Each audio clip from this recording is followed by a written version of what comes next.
Hello everyone, this is Jay from AV News. We're here at CES 2026, specifically in the Seoul Pavilion. This time I'm joined for an interview with the CEO and founder of Lumen. Cornell, nice to meet you. Pleasure meeting you. I'm so happy to be here. Pleasure. Cornell, first, please start by introducing yourself, what your role is at your company as the CEO and founder, and what your company does. Sure. So I'm the CEO and founder of Lumen. CEO comes from Chief Everything Officer. Oh, I like it. Because you have to do everything.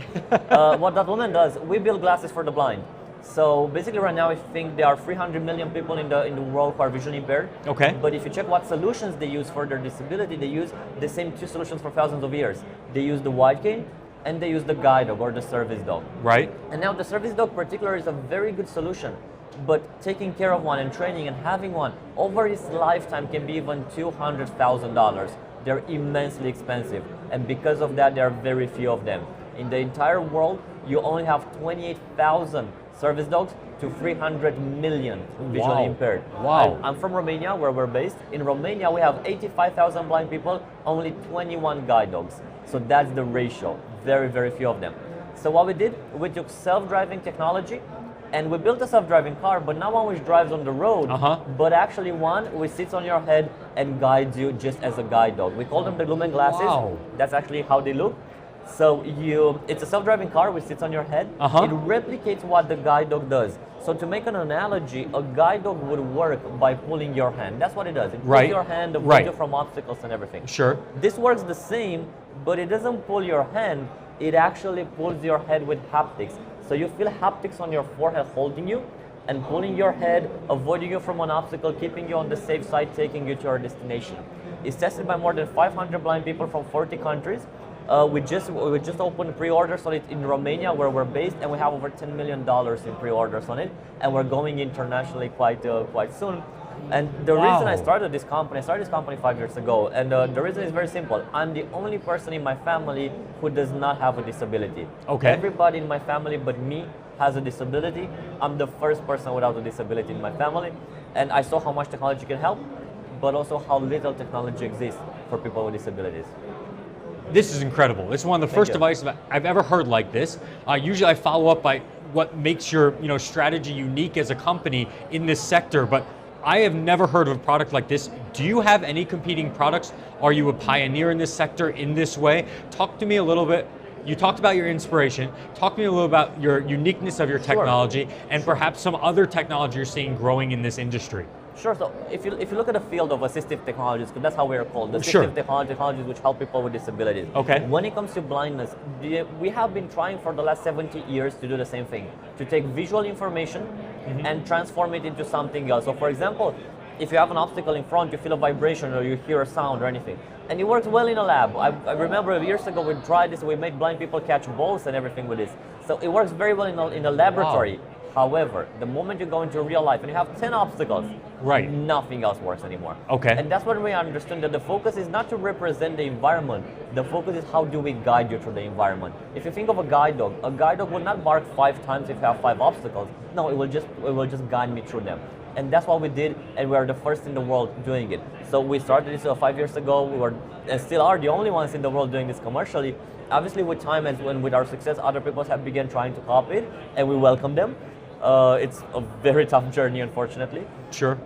From a technical perspective, we're the only ones in the world doing it. We were able to take everything that a self-driving car does. In like a 2-ton car, we took everything and we narrowed it down to something under 1 kilogram on your head, which you can hold comfortably.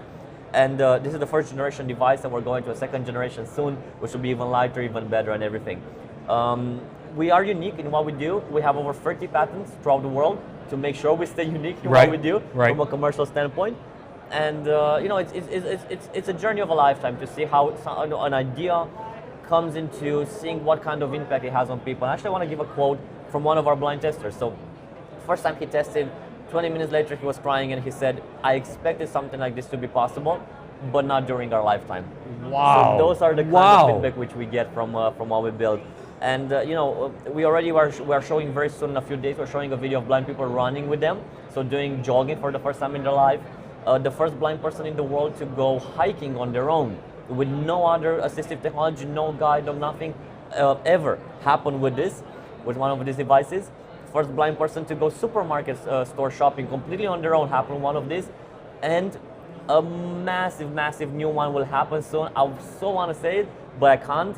Okay. But let me put it this way. I asked 70 or 100 blind people, what would be the first thing you would try if you would see tomorrow? 70 of them said to drive. That's all I'm saying. That's your goal?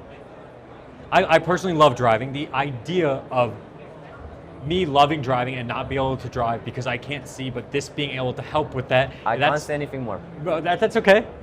That's okay for now. The technology is just, I mean, I'm almost at a loss for words. I know people with disabilities, and you see those videos online, people of, for example, seeing color for the first time, or hearing for the first time, and you see them break down in tears. And honestly, the way you said it, someone told you that they thought this type of thing was possible, but they never thought they'd see it in their lifetime. I can only imagine not only the physical impact, but the emotional impact this device will have on people.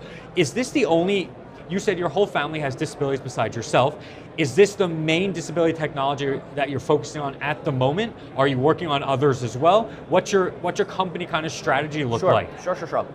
We're now focusing on visual impairment. So very soon we're going to announce 2 more products. One is specific for people, this one is actually specific for people who have no sight, but there are people, and the majority of them do have some reminders of sight.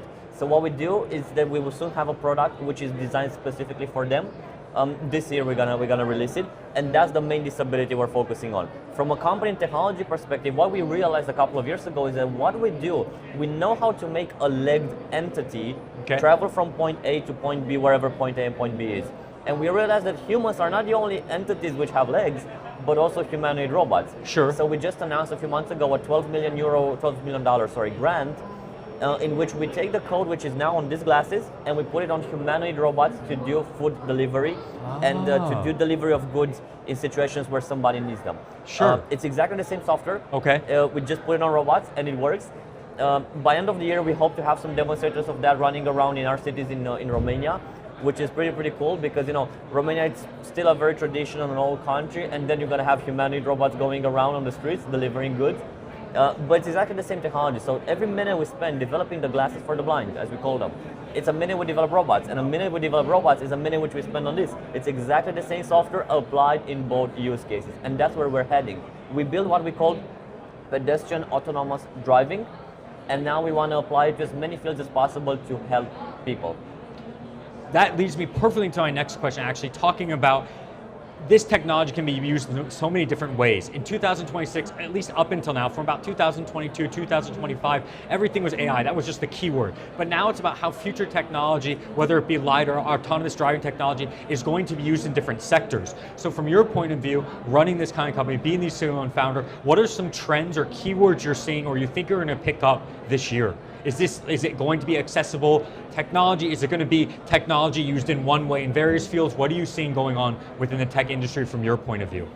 One thing which I always done through my career and my life was to run away from buzzwords. Okay. When there was the blockchain, I never got on that. Okay. What was before, I never got on that. AI is the one thing which I'm not riding that wave, I am using its outputs. Okay. What we do is not possible just because of AI. It's possible because of the merger of AI, classical computer science, advancements in robotics and everything. The merger of that is what enables us to do what we do. It's not just AI on its own. Okay. And what I think we do very well is that we identify very well for this problem, technically we can solve it with an AI model, for this one not. But putting them together is where the solution comes from.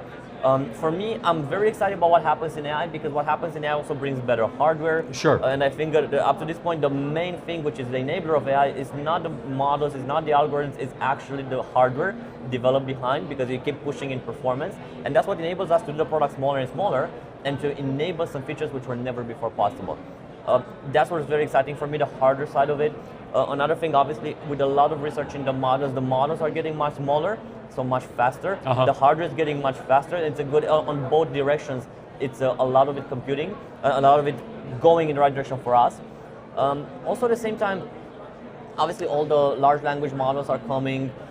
They're getting better and better, and that's actually very exciting from an entrepreneurial standpoint, because now one person can do the work of many more. Right. And that's very, very exciting.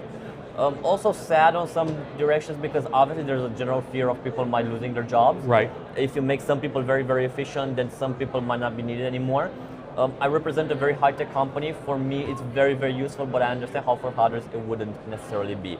However, if you think 300 years ago, the number one fear in the world was that the steam engine will take over jobs.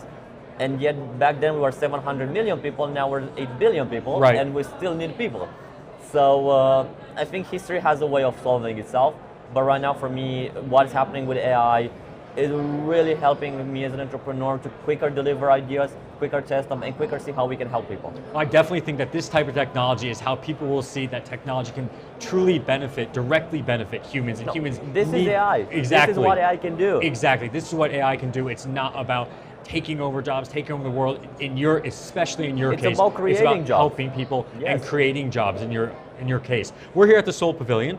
I don't know if you've had a look around at all the Korean companies yet, all the great technology. What do you see some strengths from Korean companies here, and are there a couple that perhaps that stand out that you want to collaborate with or that you have specific interest in? You know, I come from Eastern Europe, Romania. 30 years ago, we were a communist country. We, unfortunately, if you look at the European Union, we're part of the European Union. Romania is the least innovative country in the EU. And then, you know, I luckily had the chance to visit Korea and to see what's happening there. You know, 3 generations ahead of what is happening for us in Romania, where I come from. But luckily, I was lucky enough to be able to travel, to see the world, and to see innovation coming from all over the world. There are companies in Korea which I know they are doing things for people with disabilities, and that's something I respect a lot. Mm-hmm. I know how hard this subject is and how hard it is to get a good solution, and then how hard it is to put it on the market and scale it. I know that firsthand, and I know there are companies in Korea who are trying that as well. And I do know some of them. I have been trying to collaborate with them. In some cases, we are competitors, and that's a good thing because it means there's a problem to be solved. Right.